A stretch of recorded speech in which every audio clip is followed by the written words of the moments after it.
that. I'm a psychologist by trade, so we try to employ as many of those kind of psychological kind of strategies and stuff into my side of the coaching, as much as possible. And I suppose that's one of the things that kind of struck us in terms of, I suppose, from my background, knowing how it is that people learn, how it is that people kind of, can take feedback and so on like that. That we've found actually the video analysis with Performa Sports really useful with regards to that, because you can kind of tell someone how to do something, but really it's kind of better if you're able to show them how to do it. And all the research we know kind of shows that people learn better if they're able to see it.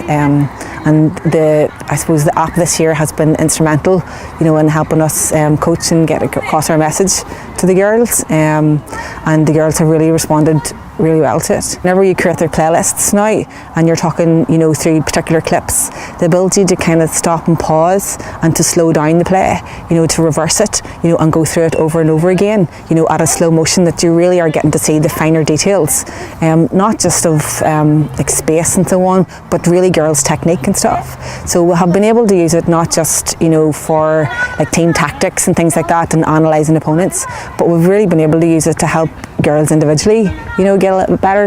And the good thing about it is that if you create the playlist, for the girl, either on her own individual performance or just on something that you tactic-wise that you want to do with the team, like the girls are able to go in themselves, and not only just look at the whole matches, but they're able to look at those individual kind of playlists that we've got. So I would maybe kind of drop a certain amount of playlists. You get to tag, so many girls in the team who you want to have a look at it. So if it's like working on our own kickouts, I'll maybe tag the defenders, but you don't need, because I don't need to really tag the forwards, and then they're able to go in and have a look at it and so on. We're able to create a wee bit of discussion about it as well. So, I think players really, need to be kind of, I suppose, encouraged to take responsibility, for their own learning as well.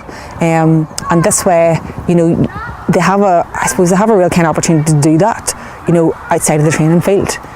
So whereas before, like, you would just have training of a Tuesday and a Thursday night, and it kind of relies on the person retaining that information from one night to the other. Whereas this way you can say, okay, well, if you go away and have a look at this, whatever, then they're able to kind of dip in and out of it then, throughout the rest of the week. When you come back and you're able to say, well, so what did you think about that?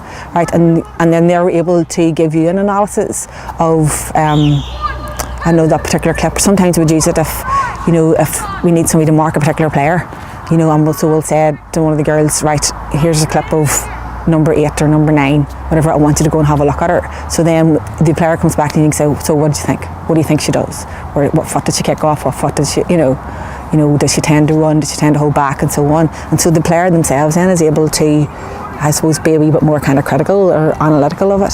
And that's really what you want. I mean, because, when it comes to it, you want players to be able to make decisions, during the game. You don't want them to kind of be relying on you all the time to tell them what to do. So